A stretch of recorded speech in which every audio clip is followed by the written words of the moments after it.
വളരെ പ്രധാനപ്പെട്ട ഒരു പെൻഷൻ അറിയിപ്പാണ് ഈ മണിക്കൂറുകളിൽ പുറത്തു വന്നിരിക്കുന്നത്. സംസ്ഥാനത്തെ പെൻഷൻ ഗുണഭോക്താക്കൾക്ക് സന്തോഷ വാർത്ത.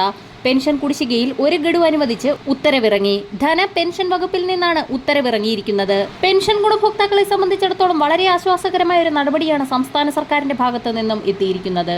പെൻഷൻ പരിഷ്കരണ കുടിശ്ശികയുടെ 4ാം ഗഡു അനുവദിച്ചാണ് ധനവകുപ്പ് ഉത്തരവ് പുറത്തിറക്കിയത്. പെൻഷൻ കുടിശ്ശിക വിവിധ ഘട്ടങ്ങളിലായി തീർത്ത് വിതരണം ചെയ്യുമെന്ന് ധനമന്ത്രി കെ.എൻ. ബാലഗോപാൽ നേരത്തെ തന്നെ വ്യക്തമാക്കിയിട്ടുള്ളതാണ്. 2 ഗഡു കുടിശ്ശിക അനുവദിക്കുമെന്ന് നേരത്തെ പ്രഖ്യാപിച്ചിരുന്നെങ്കിൽ പോലും നിലവിൽ 1 ഗഡു, അതായത് 4ാം ഗഡുവാണ് അനുവദിച്ച് ഉത്തരവിറങ്ങിയിരിക്കുന്നത്. 1 ഗഡു ഫെബ്രുവരിയിൽ വിതരണം ചെയ്യുമെന്ന് ധനമന്ത്രി നേരത്തെ തന്നെ ബജറ്റിൽ പ്രഖ്യാപിച്ചിരുന്നതാണ്. 600 കോടി രൂപയാണ് അവസാന ഗഡു കൊടുക്കാൻ വേണ്ടത്. ഈ മാസം തന്നെ പെൻഷൻ പരിഷ്കരണ കുടിശ്ശികയുടെ അവസാനത്തെ ഗഡു ഫെബ്രുവരി മാസത്തിൽ തന്നെ വിതരണം ചെയ്യുന്നതിനുള്ള നടപടികൾ ട്രഷറി ഡയറക്ടർ സ്വീകരിക്കണമെന്നും ഉത്തരവിൽ വ്യക്തമാക്കിയിട്ടുണ്ട്.